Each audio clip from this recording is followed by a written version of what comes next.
Hello बच्चों, क्या हाल चाल है। मैं उम्मीद करता हूं पढ़ाई बहुत बढ़िया चल रही होगी। अच्छा, एक टॉपिक पेडिग्री एनालिसिस। अभी तक मेरे पास मैसेज आ रहे हैं, सर एक बार पेडिग्री पढ़ा दो, अभी तक कंफ्यूजन हो रहा है और टेस्ट में पता नहीं कितने सारे क्वेश्चन गलत कर लिए। इसकी वजह से मन में नेगेटिविटी आ रही है कि गलती से सर पेडिग्री आ गया और हम नहीं कर पाए तो क्या करेंगे। तो मैं तुम्हें ना पहले कॉन्सेप्ट सिखाऊंगा, फिर ट्रिक सिखाऊंगा।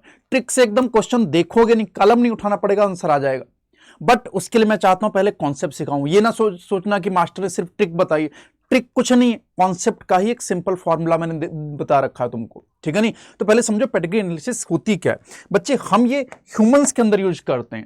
ह्यूमन में क्या करते हैं बच्चे, अब देखो, उसमें हम ये तो देख नहीं सकते कि जनरेशन के बाद, हर जनरेशन के बाद ट्रेड्स कैसे पास हो रहे हैं। तो उसका एक चार्ट बनाया जाता है, उस चार्ट को बोलते हैं पेडिग्री, और उसकी एनालिसिस कहलाती है पेडिग्री एनालिसिस, ठीक है नहीं। इसको यूज करते हैं यूज to find how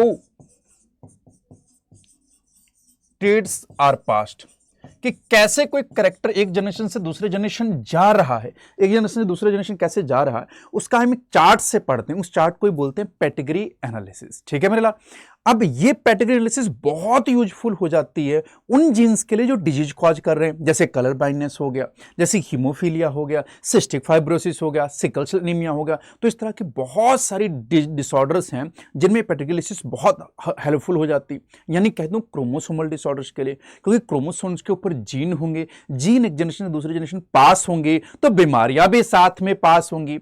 उन बीमारियों के लिए, उन बीमारियों की एनालिसिस करने के लिए जो चार्ट बनाएंगे उसी को बोलेंगे हम पेडिग्री एनालिसिस। अब बहुत ध्यान सुनना, पेडिग्री एनालिसिस में ना कुछ इस तरह के सिंबल यूज होते हैं। बच्चे मैं पहले से लिख के आया हूं, समय बचाना हमें। ये कुछ इस तरह से ना सिंबल यूज होते हैं, पहले इन सिंबल का सेंस समझ लो। अगर सर्किल बना होगा तो ये फीमेल को रिप्रेजेंट कर रहा है, नॉर्मल फीमेल को, यानी कि ये डिजीज फीमेल नहीं है। अगर इस तरह का चार्ट बना हुआ, इस तरह का स्क्वायर बना हुआ सा, तो ये क्या होगा, नॉर्मल मेल। अच्छा, अगर ये इसके अंदर हाईलाइट कर दिया जाएगा, ठीक है नहीं, इसको अगर कलर कर दिया जाएगा तो ये कैसा हो जाएगा, इफेक्टेड। अगर इसको कलर कर देगा तो इफेक्टेड मेल हो जाएगा, इफेक्टेड फीमेल हो जाएगी। ये करियर को रिप्रेजेंट करेगा और करियर फीमेल को रिप्रेजेंट करता है बच्चे, ठीक। ये मेटिंग को रिप्रेजेंट करेगा, इसके बीच में अगर एक डंडा बना दिया गया। अच्छा, दो डंडे बना दोगे तो मेटिंग बिटवीन रिलेटिव, यानी कंसाजिनस मेटिंग, यानी कि जैसे भाई बहन की शादी करा दी जाए, क्लोज रिलेटिव के बीच में शादी करा दी जाए। बच्चे, लेटेस्ट क्वेश्चन इसी पे आया था, सिर्फ सिंबल पूछ लिया था उसने। अगर उसने इस तरह से बॉक्स बना के 5 लिख दिया तो इसका मतलब हुआ 5 अनइफेक्टेड ऑफस्प्रिंग। डार्क नहीं किया, इसका मतलब अनइफेक्टेड। सर्किल नहीं बनाया, इसका मतलब फीमेल नहीं है। बॉक्स नहीं बनाया, इसका मतलब मेल नहीं है। टेढ़ा कर दिया, इसका मतलब कैसा है कि हमें ये नहीं पता कौन से बच्चे, बट 5 बच्चे हैं जो कि अनइफेक्टेड है। अब दूसरा आगे समझना, जनरली इस तरह से अगर बना है तो इसका मतलब ये जनरेशन नंबर 1 है, ऊपर जो बनी हुई this is the generation number 1, ठीक है नहीं, and this is the generation number 2। या फिर इसको बोल दो ये पेरेंट्स होंगे बच्चे और ये उनकी ऑफस्प्रिंग, यानी कि ये उनके चिल्ड्रंस होंगे, ठीक है नहीं। तो मैंने ये लिखा है कि parents above and children below. और चिल्ड्रन में भी बच्चे लेफ्ट टू राइट की तरफ बर्थ को शो किया जाता है, यानी इस बच्चे का जन्म पहले हुआ है, इस बच्चे का जन्म बाद में हुआ है, ठीक है बच्चे। अब देखो यहां पे लिखा है parents with male child affected with disease. देखो ये इसका इनका बच्चा हुआ जो कि इफेक्टेड, इसमें कोई बीमारी है, ठीक है नहीं, इसमें कोई बीमारी है। तो इन सिंबल्स का सेंस पहले समझ में आना चाहिए, तभी आपको पेडिग्री समझ में आएगी, ठीक। अब सिंबल का तो सेंस समझ में आ गया, अब आगे की तरफ बढ़ते हैं। अच्छा, बीमारी किधर से किधर पास होती है उसके लिए एक चीज समझो। मान लो ये फीमेल है, ये मेल है, यानी कि या फिर बोल दो ये मां है और ये पप्पा है, ये मम्मी है और ये इनके क्या है, पप्पा। अब इनके बच्चे होंगे, बच्चे या तो बेटे हो सकते हैं या बेटी हो सकती, हो सकते नहीं हो सकते। अगर मैं बात करूं सिर्फ बेटे की, किसकी बात करूं, बेटे की। अब बेटे में जो वाई आया वो किससे आया है, पप्पा से, और एक्स किससे आया, एक्स किससे आया है, मम्मी से। ये एक्स किससे आया है, मम्मी से, और वाई किससे आया, पप्पा से आया, ठीक। अब ध्यान सुनना, अगर ये इसकी किसी लड़की से शादी होती है और आगे इसका बेटा होगा, अगर इसका बेटा होगा, तब देखना अगर इसका आगे बेटा होगा तो उसके पास भी वाई किससे जाएगा, इसी के, यानी इस बेटे में भी जो वाई आया इस पापा से आया, और ये वाई किसके आया, इससे पापा से। यानी वाई सिर्फ मेल में ट्रेवल करेगा, कभी भी फीमेल में नहीं जाएगा। इसका मतलब वाई के ऊपर अगर कोई जीन है तो वो सिर्फ male to male to male to male घूमेगा, यानी कुछ जीन सिर्फ मेल के पास ही रहेंगे, फीमेल के पास नहीं जाएंगे। अरे हाँ या ना। दूसरा देखो, ये एक्स, ये बच्चे, ये देखो यहां पे आया। अब यहां से देखना, ध्यान सुनना, अब ये मान लो ये बेटी है, अब इसको देख लेते हैं पहले। इस बेटी को देख लेते हैं। इस बेटी के अंदर अगर बात करूं, एक एक्स किससे आया है? पापा से, और एक एक्स किससे आया है? मम्मी से। यानी बेटी के पास एक्स किससे आता है? पापा से, और एक किससे आता है? मम्मी से आता है। ठीक है।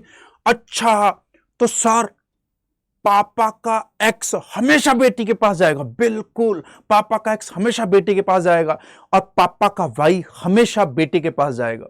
लेकिन मम्मी के साथ ऐसा नहीं। मम्मी का एक एक्स किसके पास जाएगा? बेटी के पास, और एक एक्स किसके पास जाएगा? बेटे के पास। ये देखो, ठीक है, एक एक्स बेटी के पास गया और एक कहां गया? बेटी के पास। बिल्कुल ऐसे यहां पे हो रहा है। ये देखो, ये एक्स जो आया था बेटे के पास, आगे चल के किसके पास जाएगा? बेटी के पास।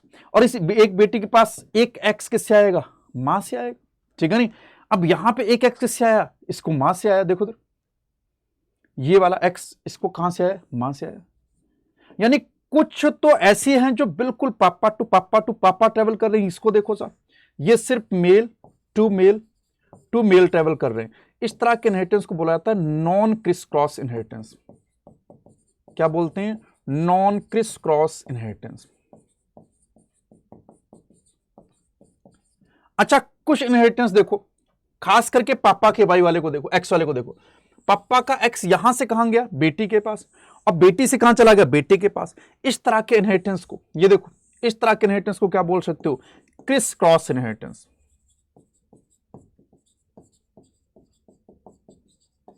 Chris cross inheritance. अच्छा, ये कहां से कहां ट्रेवल करेगा? Male to female to male to female to male, ऐसे ट्रेवल करेगा। तो इनहेरिटेंस दो तरह का हो गया, एक क्रिस क्रॉस और एक हो गया नॉन क्रिस क्रॉस। अगर कोई वाई जीन है तो कभी भी क्रिस क्रॉस नहीं होगा। अरे हाँ या ना?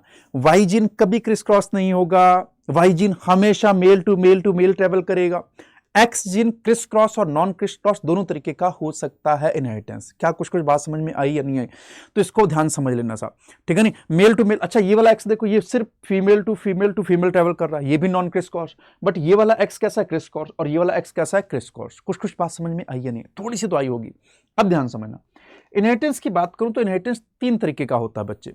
जैसे मेरे पास जीन की बात कीजिए तो मेरे पास भी तीन तरीके के जीन होंगे। कुछ ऑटोसोम्स होंगे, कुछ जीन ऑटोसोम पे होंगे, कुछ जीन सेक्स क्रोमोसोम पे होंगे, सेक्स लिंक्ड होंगे, और कुछ जीन साइटोप्लाज्मिक हो गए। कुछ जीन्स क्या होते हैं? साइटोप्लाज्मिक।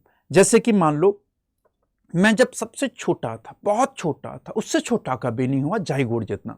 तो जाइगोट जो बना था, जाइगोट के पास जो साइटोप्लाज्म आया था वो सिर्फ मां का था, और न्यूक्लियस का कंट्रीब्यूशन दोनों का होता है। साइटोप्लाज्म सिर्फ मां से आता है। और तुमको पता है साइटोप्लाज्म के पास दो ऑर्गेनल ऐसे होते हैं जिनके पास डीएनए होता है। एक तो क्लोरोप्लास्ट प्लांट के केस में, और माइटोकॉन्ड्रिया प्लांट एनिमल दोनों के केस में।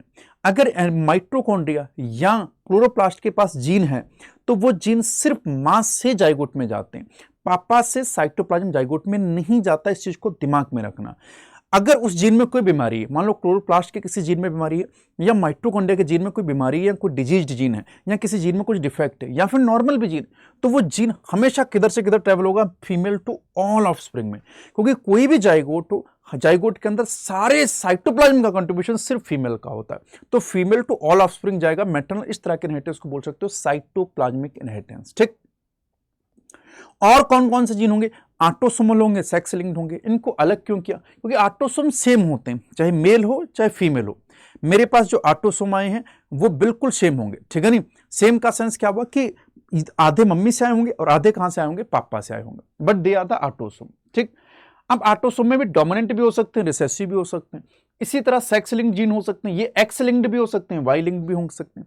अच्छा, वाई लिंक्ड की पहचान क्या? ये सिर्फ मेल मेल में जाएंगे, ये फीमेल में नहीं जाएंगे। एक्स लिंक्ड की बात की जाए, ये दो तरीके के होंगे बच्चे, डोमिनेंट और रिसेसिव।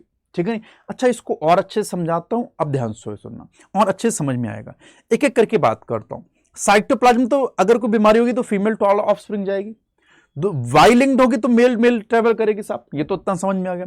अब हमको ये अच्छे से समझना, तो एक एक करके समझाता हूं। आओ पहले ऑटोसोमल की बात कर लेता हूं। पहले किसकी बात कर लेता हूं? ऑटोसोमल। अब ऑटोसोम में देखो, मैं बात कर रहा हूं क्रोमोसोमल डिसऑर्डर की बच्चे। ऑटोसोमल में हो सकता है डिसऑर्डर डोमिनेंट हो सकता है रिसेसिव। डोमिनेंट रिसेसिव का सेंस ये हुआ कि उसके दो एलील होंगे। अगर डोमिनेंट एलील होगा तो वो डिजीज वाला होगा, और रिसेसिव एलील होगा तो नॉर्मल एलील होगा। और तुमको पता है कि डोमिनेंट चाहे अकेला हो यानी होमोजाइगस हो चाहे हेटेरोजाइगस कंडीशन में हो, दोनों कंडीशन में अपने आप को एक्सप्रेस करेगा। लेकिन रिसेसिव अलील सिर्फ होमोजाइगस कंडीशन में एक्सप्रेस करेगा। इसका मतलब ये कंडीशन भी डिजीज होगी, ये कंडीशन भी डिजीज होगी, but this condition is the normal condition. Recessive में आ जाओ, उल्टा हो जाएगा। ये जो अलील है ये नॉर्मल अलील है, बट ये स्मॉल इज द डिजीज अलील। अब यहां पे देखो दो कंडीशन में नॉर्मल होगा, रिसेसिव कंडीशन में अगर होगा डिजीज अलील तभी डिजीज दिखेगी, वरना डिजीज दिखाई नहीं देगी। बोलो कुछ कुछ समझ आया? ठीक है नहीं। अब ये मैंने अलील की बात कर दी और ये डिजीज कंडीशन की बात कर दी। अब मैं कुछ कंडीशंस की बात कर रहा हूं, कुछ कंडीशंस की।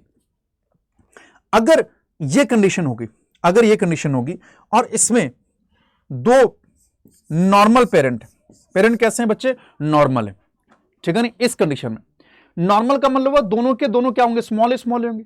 अच्छा, इनके सारे बच्चे, चाहे कोई सा भी बच्चा हो, चाहे वो मेल हो चाहे वो फीमेल हो, सारे के सारे नॉर्मल होंगे। क्यों सर? क्योंकि बेटा इसके जितने भी गैमेट बनेंगे सिर्फ स्मॉल ए बनेंगे। इसका कोई सा भी गैमेट बनेगा स्मॉल ए बनेगा, और स्मॉल ए बन के स्मॉल ए बनेगा, यानी कि इनके माँ बाप भी नॉर्मल होंगे अगर, तो बच्चे पक्का नॉर्मल होंगे। तो इसके लिए मैं एक कंडीशन बोल सकता हूं कि नॉर्मल, ठीक है नहीं, normal parents always have normal childrens, ठीक है नहीं। Normal parents have always have normal children. मैंने यही लिखा हुआ बच्चे कि इस कंडीशन में नॉर्मल पेरेंट के पास, बच्चे इधर की कंडीशन, ठीक है नहीं, ऑलवेज हैव नॉर्मल चिल्ड्रन। बात समझ में आई या नहीं आई? अच्छा, अगर डिजीज कंडीशन कैसी बच्चे? डिजीज कंडीशन वापस से देखो, इधर देखो, मान लो इनमें डिजीज है, किसी में पापा में डिजीज, बच्चे ये सर्किल हो गया ना, ठीक है नहीं।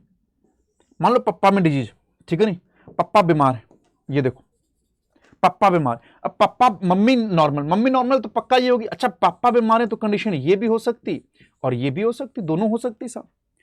अगर ये कंडीशन हुई तो इसके बच्चे सारे बीमार होंगे, हाँ या ना? बोलो हाँ। और अगर कंडीशन ये हुई, ठीक है, अगर कंडीशन ये हुई तो इसके पास दो अलील हैं, कैपिटल ए और स्मॉल। इस कंडीशन में 50% बच्चे नॉर्मल हो सकते हैं। तो इसका मतलब ऐसा हो सकता है, ध्यान सुनना, ऐसा हो सकता है कि अगर माँ बाप बीमार है, माँ बाप में से पापा बीमार है, तो इसके बच्चे नॉर्मल हो जाए। अच्छा, माँ बाप अगर दोनों बीमार हैं, तो मान लो माँ बाप दोनों बीमार है, इधर देखो, माँ भी बीमार है पापा भी बीमार है, तो दोनों के पास ये पॉसिबिलिटी। अगर दोनों होमोजाइगस हुए तब तो पक्का बच्चे क्या होंगे? सारे के सारे डिजीज होंगे। लेकिन अगर हेटेरोजाइगस कंडीशन हुई, अगर दोनों में कंडीशन कैसी हुई? हेटेरोजाइगस, तो पक्का पॉसिबिलिटी है कि कुछ बच्चे नॉर्मल हो सकते हैं। तो देखो मैंने क्या लिखा हुआ, इसी को लेके एक स्टेटमेंट लिखा हुआ, ध्यान से देखो। मैंने लिखा इफेक्टेड पेरेंट्स मे हैव, यहां पे शब्द क्या है? मे हैव नॉर्मल चाइल्ड। यहां पे क्या शब्द है? ऑलवेज। कहने का सेंस है डोमिनेंट कंडीशन में, ऑटोसोमल डोमिनेंट कंडीशन में बीमार माँ बाप के नॉर्मल बच्चे हो सकते हैं, बट नॉर्मल माँ बाप के बीमार बच्चे कभी नहीं हो सकते। This condition is the autosomal dominant condition. इस कंडीशन में कभी भी करियर नहीं होती है। करियर वो होते हैं बच्चे जिनके पास जीन होता है बट बीमारी नहीं होती है, यानी कि हेटेरोजाइगस कंडीशन। डोमिनेंट अलील हेटेरोजाइगस कंडीशन में भी एक्सप्रेस हो जाता है, इसीलिए वहां पे हेटेरोजाइगस नॉर्मल कंडीशन नहीं होगी, इसीलिए इस कंडीशन में करियर नहीं होंगे, इसीलिए जनरेशन स्किप देखने को नहीं मिलेगा। इसको मैं ज्यादा अच्छे से समझाऊंगा जब क्वेश्चन कराऊंगा। इधर आ जाओ, ये बच्चे कंडीशन कौन सी? रिसेसिव वाली। अच्छा, रिसेसिव कंडीशन में ये देखो, ये नॉर्मल है बट ये करियर, नॉर्मल बट करियर। क्यों? क्योंकि सर इसके पास बीमारी वाला अलील तो है बट अपने आप को एक्सप्रेस नहीं कर पा रहा, क्योंकि उसके साथ वाला अलील उसको मास्क कर दे रहा है। या फिर कहो कि जो रिसेसिव अलील है वो सिर्फ होमोजाइगस कंडीशन में ही अपने आप को एक्सप्रेस करता है। आगे समझो, अगर इसमें माँ बाप नॉर्मल है, माँ बाप क्या है? नॉर्मल। इधर देख सकते हो, इधर बना देता हूं। अगर माँ बाप क्या है? नॉर्मल, तो हो सकता है कि उनका एक बच्चा बीमार हो जाए, कोई भी बच्चा बीमार हो सकता है। बच्चे यहां मेल फीमेल में कोई डिफरेंस नहीं होगा। क्यों डिफरेंस नहीं होगा? क्योंकि यहां पे ऑटोसोमल मेल फीमेल में इक्वली जाते हैं।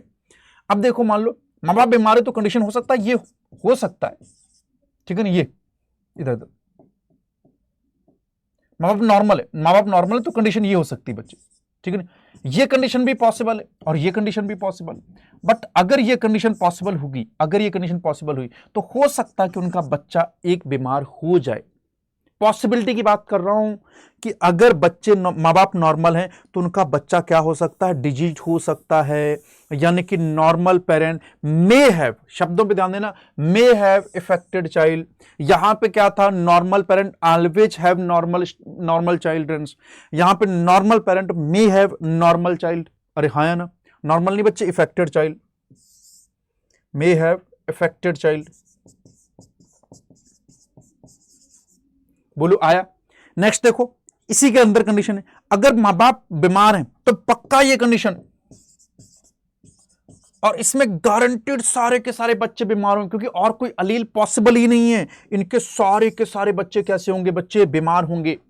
यहां पे क्या था, नॉर्मल, अगर मां बाप कैसे बीमार तो हो सकता बच्चा क्या हो, नॉर्मल। बट यहां दोनों अगर मां बाप बीमार हैं तो बच्चे सारे के सारे बीमार होंगे, गारंटी है बच्चे। ये क्या है, एकदम गारंटेड। यहां पे शब्द क्या आ गया, ऑलवेज। अच्छा, यहां करियर हो सकता है, क्योंकि हो सकता है कि ये कंडीशन हो कि अलील तो हले हो बीमारी वाला, बट बीमारी एक्सप्रेस ना हो रही हो। इसी वजह से ये जनरेशन स्किप देखने को मिलेगी। यानी डोमिनेंट के केस में जनरेशन स्किप नहीं देखने को मिलेगी, रिसेसिव कंडीशन में जनरेशन स्किप करेगा। डोमिनेंट के केस में करियर नहीं होगा, बट यहां करियर होगा। ठीक, यहां पे नॉर्मल माँ बाप के नॉर्मल बच्चे होंगे, यहां इफेक्टेड माँ बाप के सारे बच्चे इफेक्टेड होंगे। ऑलवेज वाली कंडीशन तो खास करके ध्यान रखना। अच्छा, बिल्कुल ऐसी कंडीशन एक्स लिंक्ड के लिए भी कर सकते हो। डोमिनेंट हो सकता है, रिसेसिव हो सकता है। डोमिनेंट के केस में ये वाला बच्चा डिजीज अलील होगा और ये क्या सा होगा, नॉर्मल अलील होगा, जो मैंने रिप्रेजेंट किया हुआ है। ये एक्स क्रोमोसोम के ऊपर होंगे, ठीक है नहीं। अब मेल में भैया एक ही एक्स होता है, तो ये अगर होगा तो डिजीज, नहीं तो नॉर्मल होगा। लेकिन फीमेल में दो एक्स होते हैं, दो एक्स की वजह से ये दोनों कंडीशन डिजीज वाली होंगी और एक कंडीशन नॉर्मल वाली होगी। बच्चे यहां मेल फीमेल में डिफरेंस होगा, ध्यान रखना, ये एक्स लिंक्ड है। रिसेसिव के केस में ये नॉर्मल होगा, ये डिजीज होगा, ठीक है नहीं। ये क्या होगा, नॉर्मल एलील होगा और ये क्या होगा, डिजीज होगा। अब इसमें ये देखो, ये तो नॉर्मल हो जाएगा, बट ये कंडीशन कौन सी हो जाएगी, डिजीज। अच्छा, फीमेल के केस में यहां देखो, ये कंडीशन क्या हो जाएगी, नॉर्मल, क्योंकि दोनों अलील नॉर्मल वाले। यहां पे एक नॉर्मल है बट एक डिजीज, बट पेरेंट क्या होंगे, मतलब जो फीमेल होगी वो क्या होगी, नॉर्मल होगी। बट करियर क्यों, सर फीमेल के पास डिजीज वाला अलील तो है बट अपने आप को एक्सप्रेस नहीं कर पा रहा है। ऐसे ये देखो, ये कंडीशन कौन सी, डिजीज कंडीशन। कुछ कुछ बात समझ में आई। सर कहना क्या चाहते हो, आओ बताता हूं। डोमिनेंट के केस में मान लो, डोमिनेंट केस में मान लो पप्पा बीमार है। कौन बीमार है, पप्पा बीमार है, तो पक्का पक्का यही कंडीशन होगी, और कोई कंडीशन नहीं हो सकती। और फीमेल में हमेशा एक्स कहां से आता है, पापा से आता है। फीमेल में एक्स कहां से आएगा, पापा से आएगा। वो पक्का कौन सा आएगा, यही वाला आएगा। तो पक्का सारी बेटियां बीमार होंगी, यानी कि एक्स लिंक डोमिनेंट केस में बीमार पापा की सारी बेटियां बीमार, एक्स लिंक डोमिनेंट केस में बीमार पापा की सारी बेटियां बीमार, बीमार पापा की सारी बेटियां बीमार। तो बीमारी मेल से फीमेल में ट्रेवल करेगी, क्रिस क्रॉस इनहेरिटेंस देखने को मिलेगा। यहां करियर नहीं होते हैं, यहां जनरेशन स्किप नहीं होता, डोमिनेंट का केस है। अच्छा, जस्ट उल्टा हो जाएगा फीमेल रिसेसिव के केस में। रिसेसिव केस में बीमार मां से बेटों में बीमारी ट्रेवल करती है, यानी कि affected mother have all affected sons. कैसे कैसे, इधर देख लो, इधर देख लो। बीमार मां सिर्फ इसी केस में हो सकती, मां की बात कर रहा हूं बच्चे। और इसके पास से, अब ध्यान सुनना, बेटों से, अब बेटों के पास वाई तो पक्का पापा से आएगा, और एक्स किससे आएगा, मां से आएगा। और एक्स एक भी आ गया तो बेटे क्या हो जाएंगे, बीमार हो जाएंगे। तो ध्यान रखना, affected mother have all affected sons. और तो और एक्स लिंक्ड रिसेसिव के केस में अगर मां करियर भी है ना, तब भी उसके आधे बेटे बीमार हो जाएंगे। अगर मां करियर तो आधे बेटे के मार, क्योंकि आधे एक्स तो पक्का मां से जाएंगे। अब अगर करियर है तो कंडीशन ये वाली हो जाएगी, देखो इधर देखो, इधर देखो, कंडीशन ये हो जाएगी। तो एक एक्स तो पक्का एक बेटे के पास जाएगा, एक दूसरे के पास चलेगा, तो 50% चांस तो बनने है ना, तो 50% बेटे तो बीमार हो सकते हैं ना। इसीलिए मैंने ले दिया carrier female have some of the sons are affected, यानी 50% सन इफेक्टेड होंगे। बोलो आया, बोलो आया कुछ कुछ, ठीक है नहीं। अच्छा, ये दोनों लाइनें एनसीईआरटी ने बार बार लिखी हुई हैं, बहुत इंपॉर्टेंट लाइनें, ध्यान रखना साहब, ठीक है नहीं। ये सिर्फ एक्स लिंक्ड रिसेसिव के केस में होगा, यहां पे करियर होगा और जनरेशन स्किप हो सकती है। बोलो आया, कुछ कुछ बात समझ में आई नहीं है। अब ये तो कॉन्सेप्ट हो गया, अब इसी कॉन्सेप्ट को मैं समराइज करके बता रहा हूं ट्रिक के फॉर्म में। आ जाओ बताता हूं कैसे। ट्रिक क्या, देखो ठीक, सबसे पहले भैया साइटोप्लाज्मिक इनहेरिटेंस ढूंढ लेना। जनरली इन दोनों पे क्वेश्चन नहीं आते हैं, ठीक है नहीं, बट फिर भी दिख जाए तो घबराना नहीं। साइटोप्लाज्मिक में क्या होता है कि फीमेल अगर बीमार और उसके सारे बच्चे बीमार तो बोल देना कि वो साइटोप्लाज्मिक इनहेरिटेंस होगा। और अगर तुम देखना कि मेल से मेल से मेल से मेल बीमारी ट्रेवल कर रही है तो पक्का बीमारी कैसी है, वाई लिंक्ड। कैसी बीमारी है, वाई लिंक्ड। अब अगर तुमको ये दोनों नहीं मिलते, जल्दी नहीं मिलते, अब तुम देखना नंबर थर्ड पे कि बीमारी डोमिनेंट है या रिसेसिव। अगर ये दो केस नहीं मिलेंगे, थर्ड नंबर पे देखना बीमारी डोमिनेंट है या रिसेसिव। कैसे पता करोगे? अगर जनरेशन स्किप कर रही होगी तो रिसेसिव, नहीं कर रही होगी तो डोमिनेंट। फिर से सुन लो, अगर जनरेशन स्किप कर रही होगी तो रिसेसिव, नहीं कर रही होगी तो dominant. Do not skip generation dominant, skip generation recessive. अगर तुमको पता चल गया, मान लो पता चल गया कि जनरेशन स्किप नहीं हो रही वो डोमिनेंट, तो सिर्फ पापा को देखना, सिर्फ पापा को। वो भी पापा कौन से? बीमार पापा। कौन से पापा? बीमार पापा। सबको नहीं। अभी ट्रिक बता रहा हूं, बाद में अपना दिमाग लगाओगे, गलत कर दोगे क्वेश्चन। जो बताऊंगा उतना ही सोचना है, तभी आंसर सही आएगा, वरना पक्का गलत करोगे हर बार। मैं सिर्फ बोल रहा हूं, बार बार शब्द देना बीमार पापा। बीमार लड़का नहीं बोल रहा हूं, शादी होनी चाहिए, बच्चे होने चाहिए। बीमार पापा, इफेक्टेड फादर। और अगर बीमार पापा से बीमारी सिर्फ उसकी बेटियों में जा रही, बीमार पापा से बीमारी सिर्फ उसकी बेटियों, और वो भी सारी बेटियों, बीमार पापा से ऑल, देखो मैंने लिखा हुआ सारी बेटियों में जा रही, तो पक्का बीमारी एक्स लिंक्ड। तो पता चल गया सब बीमारी क्या होगी, एक्स लिंक्ड, डोमिनेंट होगी। ठीक, अब मान लो वो डोमिनेंट नहीं, ठीक है नहीं, डोमिनेंट मतलब डोमिनेंट है, ठीक है नहीं, तुमने ये पता चलेगा जनरेशन स्किप नहीं हो रही है। अब तुमने पापा को देखा, अगर पापा से बीमारी बेटियों में जा रही तो एक्स लिंक्ड, और अगर नहीं जा रही है तो समझ जाना वो ऑटोसोमल। समझ जाना वो क्या है, ऑटोसोमल। तो आखिरी में ऑटोसोमल कर देना। दूसरा समझो, और मान लो जनरेशन स्किप हो रही, तुमको पता चल गया रिसेसिव, तो रिसेसिव होगा तो सिर्फ मां को देखना, और वो भी कौन कौन सी मां को? बीमार मां को। बीमार बेटी को नहीं बोल रहा हूं, उसके बच्चे होने चाहिए, तभी तुमको पता चलेगा कि बीमार मां, और बीमार होनी चाहिए। अब बीमार में से अगर सारे बेटों में बीमारी जा रही, मैंने शब्दों पे ध्यान देना, मैंने लिखा है ऑल सन्स, अगर बीमारी सारी बेटों में जा रही तो पक्का वो एक्स लिंक्ड रिसेसिव, पक्का एक्स लिंक्ड रिसेसिव। और अगर सारी बेटों में नहीं जा रही, किसी बेटी में जा रही, किसी बेटे में जा रही, तो पक्का वो ऑटोसोमल रिसेसिव। नहीं आया? यही कॉन्सेप्ट है, ये आसान है। मां से सारे बच्चों में तो साइटोप्लाज्म बेटों में जा रही, पापा से बेटों में जा रही, तो पक्का वाई लिंक्ड। और अगर जनरेशन स्किप हो रही है तो रिसेसिव, नहीं हो रही तो डोमिनेंट। अगर जनरेशन स्किप हो रही है तो पक्का मां को देखना, तो रिसेसिव मां, आर से मां को देखना, पापा को मत देखना इस केस में, मां को ही देखना, बीमार मां को। बीमार मां से सारे बेटों में मारी जा रही तो एक्स लिंक्ड रिसेसिव, नहीं जा रही तो ऑटोसोमल। और जनरेशन स्किप नहीं हो रही है तो डोमिनेंट, और डोमिनेंट तो पापा को देखना, बीमार पापा को। बीमार पापा सारी बेटियों में जा रही तो पक्का एक्स लिंक्ड डोमिनेंट, और नहीं जा रही तो ऑटोसोमल। ठीक है नहीं, तो इसको डीपी से याद रखना कि डोमिनेंट होगा तो पापा को देखना, रिसेसिव होगा तो मां को देखना। ठीक है नहीं साहब? बोलो आया? फिर से बोल देता हूं साहब, अगर जनरेशन स्किप करेगा, अगर जनरेशन स्किप नहीं हो रही होगी तो डोमिनेंट, अगर जनरेशन स्किप हो रही होगी तो पक्का क्या होगी, रिसेसिव। डोमिनेंट रिसेसिव देखने के बाद, ठीक है नहीं, तुम्हें डोमिनेंट पता चल गया तो सिर्फ पापा को देखना। किसको? बीमार पापा को, बीमार बाप को देखना। अगर उससे सारी बेटियों में बीमारी जा रही है तो पक्का वो कैसी है, x linked, x linked dominant होगी। ठीक, रिसेसिव अगर तुमको पता चल गया कि जनरेशन की पूरी रिसेसिव, तो बीमार मां को देखना। और अगर बीमारी बीमार मां से सारे बेटों में जा रही, सारे बेटों में, तो पक्का वो क्या है, एक्स लिंक्ड रिसेसिव। और अगर ये कंडीशन तुमको नजर नहीं आती, ये वाली कंडीशन, ये कंडीशन नहीं नजर आती, ऊपर वाली कंडीशन नजर आ जाती, तो पक्का वो क्या होगी, ऑटोसोमल रिसेसिव। और अगर ये कंडीशन फुलफिल नहीं हो रही तो पक्का वो कैसी होगी, ऑटोसोमल डोमिनेंट। जो कंडीशन बोल रहा हूं उस पर ध्यान अड़िग रहना, बस इतना ध्यान रखना। जनरेशन स्किप नहीं करेगा तो डोमिनेंट, करेगा तो रिसेसिव, रिसेसिव होगा तो बीमार मां से सारे बेटों में बीमारी जा रही होगी तो एक्स लिंक्ड रिसेसिव, नहीं होगी तो ऑटोसोमल रिसेसिव। इधर देखो, बीमार पापा से अगर आज सारी बेटों में बीमारी जा रही है तो एक्स लिंक्ड डोमिनेंट, नहीं कंडीशन है तो ऑटोसोमल डोमिनेंट। ठीक, बोलो आया? क्वेश्चन करके दिखा दूं, आ जाओ क्वेश्चन करके दिखाता हूं मैं तुमको, छोड़ो। एनसीईआरटी का क्वेश्चन देखो साहब, एनसीईआरटी का क्वेश्चन देखो साहब। पहले देखो, बीमार मां से क्या सारे बेटों में बीमारी जा रही, बीमार मां, ठीक है, बीमार मां से सारे बच्चों में बीमारी नहीं जा रही, इस वजह से साइटोप्लाज्मिक नहीं होगी। बीमार पापा से, बीमार पापा ही नहीं है साहब, अगर सिर्फ मेल टू मेल ट्रेवल करती वाई लिंक्ड, वो भी नहीं। अब हम ढूंढेंगे डोमिनेंट या रिसेसिव। डोमिनेंट या रिसेसिव को कैसे देखते थे कि जनरेशन स्किप हो रहा है या नहीं हो रहा। तो मां बाप में बीमारी थी, बच्चों में बीमारी है, इनमें देखो, इन माँ बाप में बीमारी थी, इनके बच्चों में बीमारी है।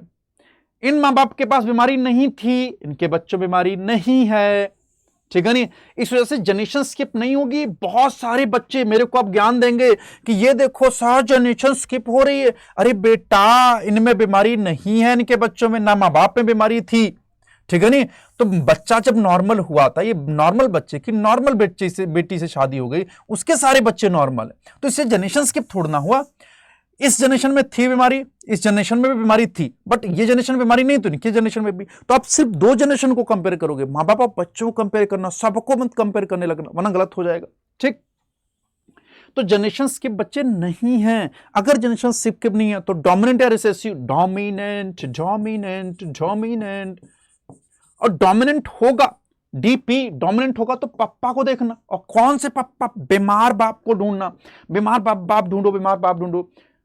बीमार तो मिल गया इसको, बाप नहीं है बेटा, ये बाप नहीं है, इसके बच्चे नहीं है, शादी नहीं हुई, बेचारा सिंगल लड़का है, बीमार है, बट तो अब हमको मिला ही नहीं है, मिला ही नहीं, तो दिमाग नहीं लगाना, ऑटोसोमल केस में दिमाग मत लगाना, हिट एंड ट्रायल से करना है तुमको।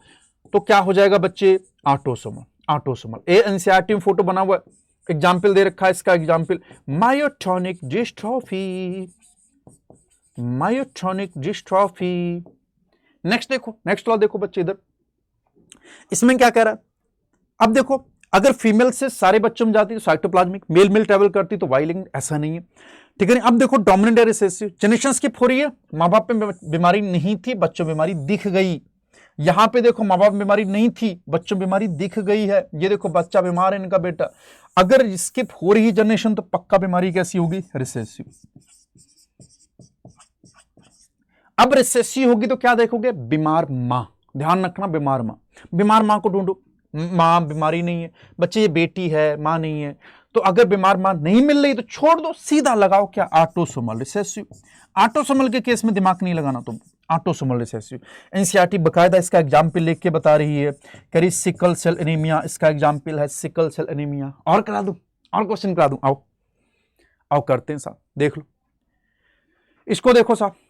पहले तो देखो, बीमार मां से सारे बच्चों में बीमारी जा रही, बीमार मां से सारे बच्चों में, ठीक है नहीं, नहीं ऐसा नहीं, मेल टू मेल नहीं है साहब। जनरेशन स्किप हो रही है, माँ बाप में बीमारी थी, बच्चों में बीमारी नहीं है, माँ बाप में बीमारी नहीं है, बच्चों में बीमारी है, जनरेशन स्किप हो रही है, तो पक्का कंडीशन कौन सी है, रिसेसिव। कंडीशन कौन सी है, रिसेसिव। रिसेसिव होगी तो बीमार मां पकड़ो, पकड़ ली बीमार मां। क्या बीमार मां से सारे बेटों में बीमारी जा रही है, नहीं, बेटों में बीमारी नहीं जा रही, तो पक्का ऑटोसोमल। काय को दिमाग लगाना, और ऑटोसोमल के केस में दिमाग नहीं लगाना। अच्छा, इसको वेरीफाई कर सकते हो कॉन्सेप्ट से, एकदम सही आएगा, गारंटी। नेक्स्ट देखो, इधर इधर देखो, क्या जनरेशन स्किप देखने को मिल रही साहब, जनरेशन स्किप नहीं बच्चे, जनरेशन स्किप देखने को नहीं मिल रही, ठीक है नहीं। जनरेशन स्किप नहीं देखने को मिलेगी तो कंडीशन कौन सी हो जाएगी, डोमिनेंट। अच्छा, डोमिनेंट के केस में किसको देखते हो, मम्मी या पापा, पापा, वो भी कौन, बीमार। बीमार पापा ढूंढो बच्चे, बीमार पापा कोई है ही नहीं इसमें, बच्चे पापा नहीं है, बीमार जरूर है बट पापा नहीं है, है ना। और पापा बीमार नहीं, काय को दिमाग खोटी करना, ऑटोसोमल लिख, जाके कर लियो, यही आंसर आएगा, जैसे मर्जी कर लियो। अच्छा, next question number 5। Generation skip है, बिल्कुल भी नहीं बच्चे, जनरेशन स्किप नहीं देख रहे, माँ बाप भी बीमार है, उनके बच्चे भी आगे बीमार है, ठीक है नहीं। जनरेशन स्किप नहीं है तो डोमिनेंट। अच्छा, डोमिनेंट होगी कंडीशन तो किसको देखोगे, बीमार पापा को, ठीक है। और बीमार पापा से अगर सिर्फ बेटियों में जाती तो पक्का क्या हो जाती, एक्स लिंक्ड, लेकिन बेटों में भी जा रही है, इस वजह से बीमारी क्या हो जाएगी, ऑटोसोमल। बीमारी क्या हो जाएगी, ऑटोसोमल, ठीक। नेक्स्ट देखो, इधर देखो, छठा क्वेश्चन साहब, बीमारी देखो, सबसे पहले देखो जनरेशन स्किप देखने को मिल रही है, जनरेशन स्किप, जनरेशन स्किप, हाँ, जनरेशन स्किप कहीं भी देखने को नहीं मिल रही बच्चे। इस जनरेशन में भी, इनके बच्चों में भी, इनमें भी, इनके बच्चों में भी, इनमें भी, इनके बच्चों में भी है साहब, ठीक है नहीं। जनरेशन स्किप नहीं है तो पक्का बीमारी कैसी होगी बच्चे, डोमिनेंट। अच्छा, डोमिनेंट होती तो किसको देखते हैं, बीमार पापा को। बीमार पापा को ढूंढ लो। बीमार पापा से अगर सिर्फ बेटियों में जाती तो एक्स लिंक्ड, सिर्फ बेटियों में नहीं जा रही, बेटों में भी जा रही है, तो पक्का क्या हो जाएगी, ऑटोसोमल। अरे बोलो आया, बोलो आया, नहीं आया। नेक्स्ट देखो, question number 7, question number 7। Generation skip देखने को मिल रही है, जनरेशन स्किप, माँ बाप में बीमारी है, बच्चों में है, माँ बाप में बच्चों में, माँ बाप में बच्चों में, सब में है, तो कंडीशन कौन सी, डोमिनेंट। डोमिनेंट होगी तो किसको देखोगे, बीमार पापा को। बीमार पापा से सिर्फ बेटियों में बीमारी जा रही है, बीमार पापा से देखो इधर बेटियों में बीमारी जा रही है सब, ठीक है नहीं, सारी कहां जा रही है, बेटियों में, बट सभी बेटियों में नहीं जा रही। ये देखो सभी बेटियों में बीमारी नहीं जा रही है, सभी बेटियों में बीमारी नहीं जा रही, तो कहां होगी बच्चे, क्या हो जाएगा ये, ऑटोसोमल, ऑटोसोमल हो जाएगा बेटा, क्या हो जाएगा, ऑटोसोमल। इधर देखो फिर से देखो बच्चे, जनरेशन स्किप देखने को मिल रही है, बिल्कुल भी नहीं, जनरेशन स्किप देखने को मिल रही है नहीं, तो कंडीशन कौन सी हो जाएगी, डोमिनेंट। अब डोमिनेंट कंडीशन में किसको देखोगे, बीमार पापा से सिर्फ बेटियों में बीमारी जा रही दिख रही, और बेटियों से आगे भी बेटियों में जा रही, तो पक्का ये एक्स लिंक्ड हो जाएगी बच्चे, क्या हो जाएगी, एक्स लिंक्ड।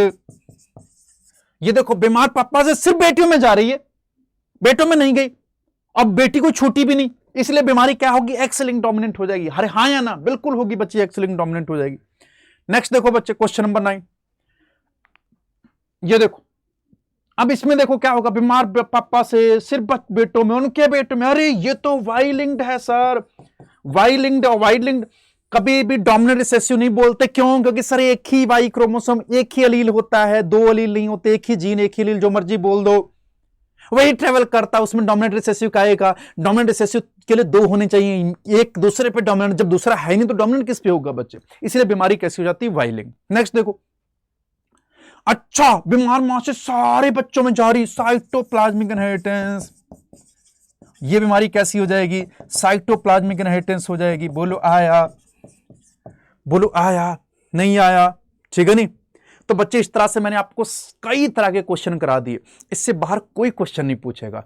बहुत सारे क्वेश्चन ना मैं आपको प्रैक्टिस के फॉर्म में टेलीग्राम पे डाल दूंगा, और ये सारी जो जितनी भी वीडियो का पीडीएफ होगा ना, जो नोट्स होंगे, ये भी आपको टेलीग्राम चैनल पे मिल जाएंगे। शंकर भरत के ऑफिशियल चैनल पे जाना, वहां पे ये सारे जितना भी मैंने पढ़ाया है इसकी पीडीएफ भी डाला दूंगा, प्लस एक्स्ट्रा क्वेश्चन तुम्हारी प्रैक्टिस के लिए घर के लिए भी डाल दूंगा, और उसकी प्रैक्टिस जरूर कर लेना। इसके बाद तुम्हारे मन का डर हमेशा खत्म हो जाएगा।